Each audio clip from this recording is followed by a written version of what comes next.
destroys the wages of American workers. And so now we have an American media that says, how dare Donald Trump stand up for the American worker? I think I speak for the American worker when I say, thank God for President Trump for finally standing up for the American worker.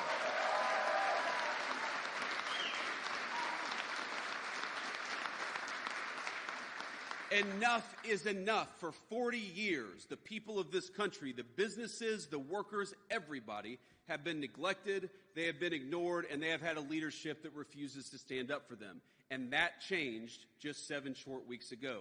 And that basic change, that basic idea that the purpose of the American presidency is to fight for the American people will guide our policy for the next 4 years. And I have to say, yes, this is not always easy, and it doesn't happen overnight. We came into office, again, with the largest peacetime deficits in American history, $2 trillion.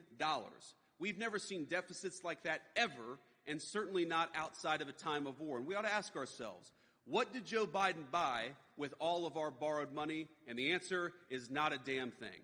So we have got to take this country in a different direction, and that is what President Trump's economic policies aim to do. We are done selling out the American worker. We are done overregulating American businesses. We're going to be guided by a very simple principle. Build in this country, we cut your taxes, we reduce your regulation, we reduce your energy costs.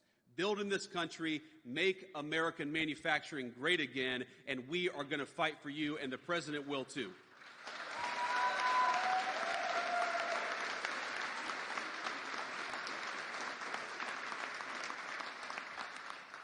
So let me conclude again by saying thank you. Thanks to Paul for hosting. Thank you to your incredible facility and for what you do every single day. But as a kid who grew up in a working class family, let me just say this, that when I was growing up in Middletown, Ohio, everybody who worked hard seemed to be able to find a good job. And something changed. I don't know when I was a teenager or maybe a little bit later, but when that great steel mill that supported the town was the lifeblood of the town that I grew up in, when it went from 10,000 jobs to 2,000 jobs, the American working people started to get destroyed in the process.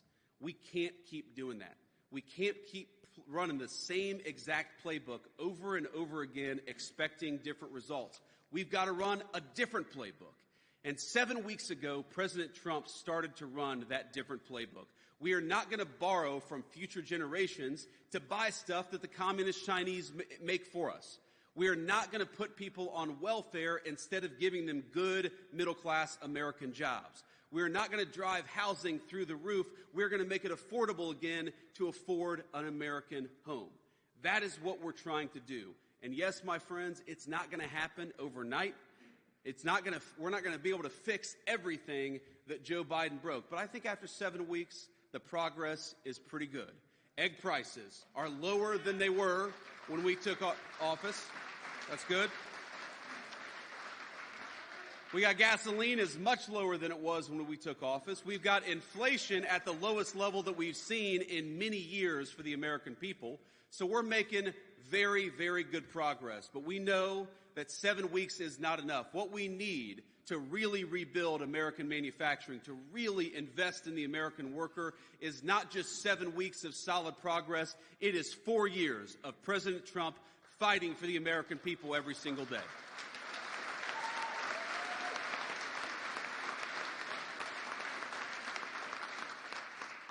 And so let me say, this is not going to be my last stop in Michigan by any means, but as I leave here to go back to Washington, I feel invigorated. I feel invigorated by what you're building at this facility.